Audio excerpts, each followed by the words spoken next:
coming on, and from Zoe's silence, Scottie could bet she felt it too.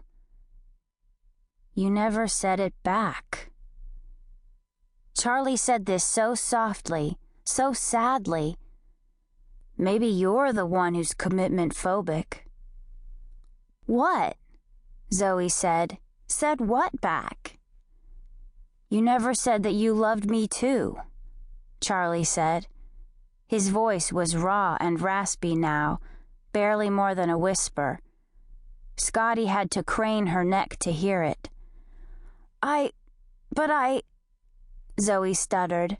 "I mean, Charlie, come on." "See? You still can't say it." "Zoe, what are you thinking?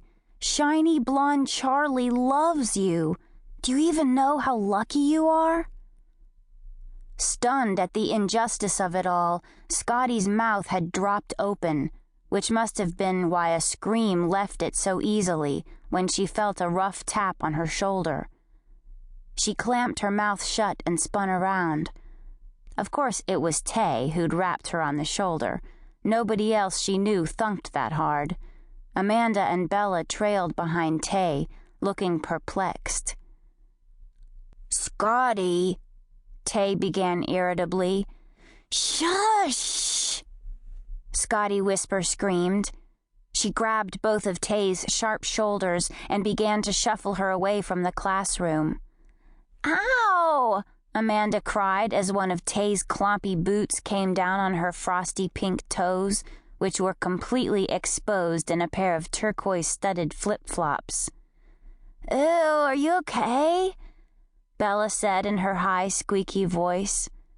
She curled her own toes in sympathy, though hers were polish-free and her flip-flops were made of more durable, ropey stuff. "Shush!" Scottie repeated, waving her hands desperately at her buds. But it was too late. Zoe had poked her head through the classroom door. Even in the throes of BF drama, she was gorgeous. Her hair was so thick and straight, it did that cascading thing that Scottie thought only happened on shampoo commercials. Her makeup was impeccable, and her blue eyes were sparkly, even through her scowl.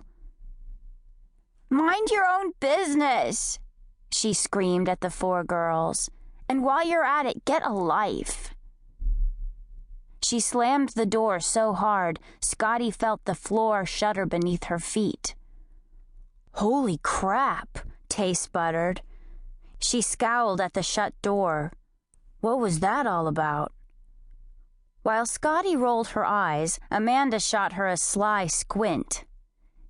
"You were totally eavesdropping," she accused with a grin.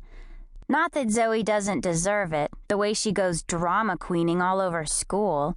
You'd think she was the first person in history to ever have a boyfriend." "How do you know I was eavesdropping?" Scottie protested. "Maybe I forgot something. Maybe I was heading back to my locker to get it." "Scottie, I know," Amanda said with a laugh, "because I've known you for forever."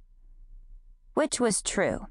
Scottie and Amanda had been best friends since first grade, when Amanda had shown up on the first day of school wearing an outfit from Paris and carrying a leather lunchbox from Italy, but without a smock for art class. Since Scottie's mom was a painter, Scottie'd had a surplus of smocks, and she'd loaned one to Amanda. It didn't matter that Amanda was a future debutante from the Gold Coast, and Scottie was a shy, sorta scruffy Jewish kid who lived in an old bread factory. They'd been best friends ever since.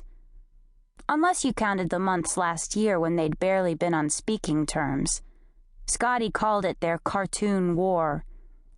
"You were Jessica Rabbit," she'd said to Amanda one night during a shuddery flashback to those dark months. "And I was Flat Stanley." "Oh, please," Amanda'd said, crossing one long lean leg over the other. "You weren't that flat." "Amanda, my chest was concave," Scottie said.